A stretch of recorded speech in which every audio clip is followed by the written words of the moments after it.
Brother and sister riding around. Can you hold hands? This is a review on the Inmotion E20. Hello EUC family. You may have seen this before. It's a small lightweight wheel that's actually a lot of fun and makes learning an EUC really accessible.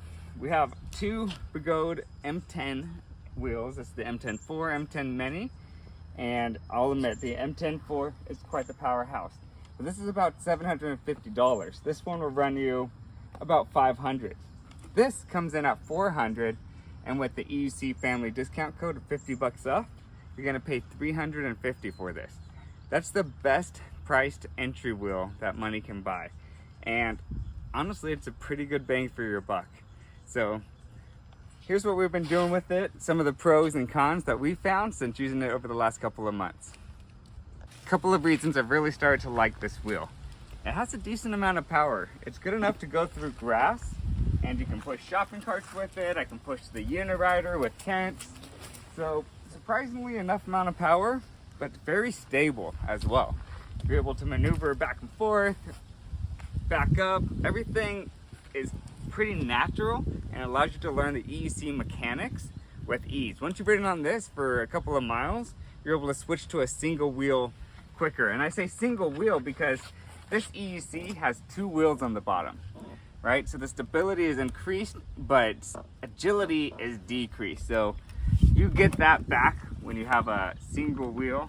At the same time, this is still a lot of fun to take grocery shopping, through the grass, take to soccer practice. And the seat, when you get one on it, is pretty effortless. Actually, it's one of the easiest way for beginners to learn how to ride is they start seated.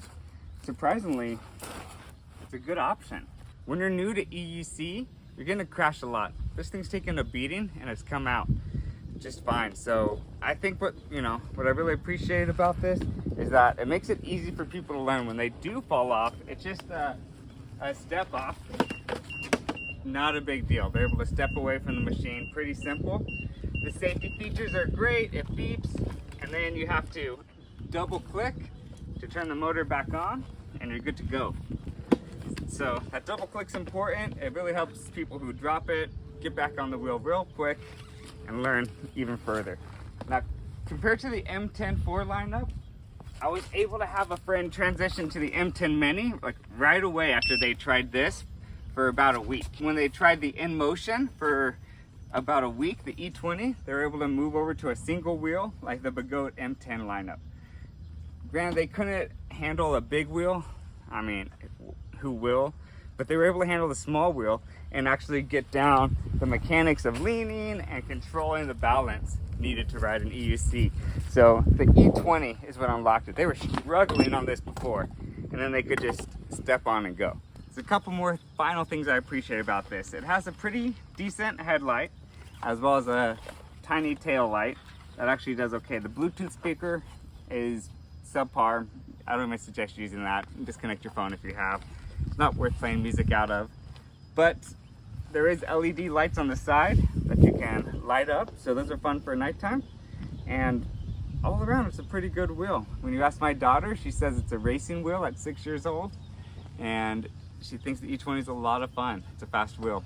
Granted, you outgrow it within a couple of weeks.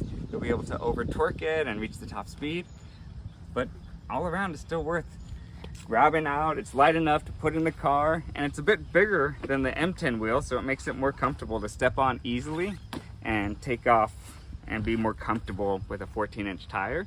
So for adults, I'd say it's better than the M10 lineup, which is good for young kids. So tips on carving with the E20. The two wheels, you lose agility, but you can actually get pretty decent carving radius and have fun by remembering these tips.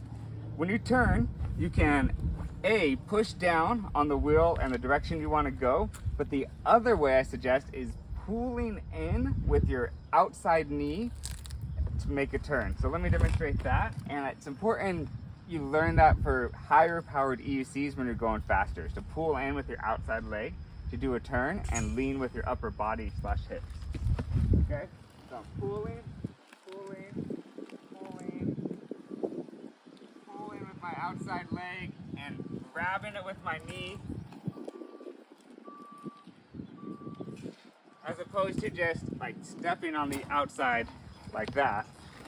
It's more of a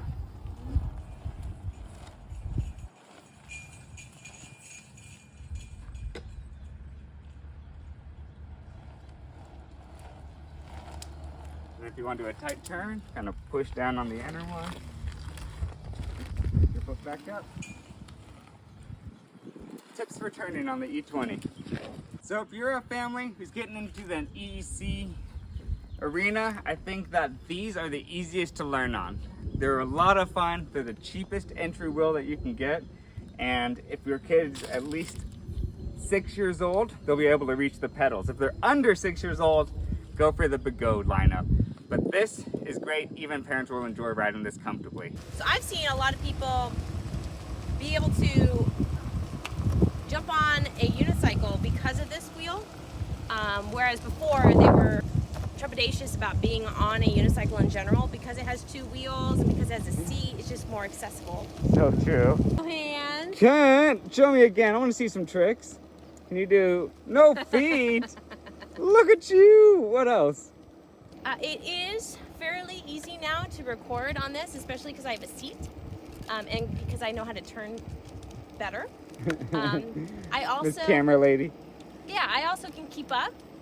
Whereas before when I was on my Segway, I couldn't keep up, and I also couldn't go as long and far as you guys. So that's been really nice.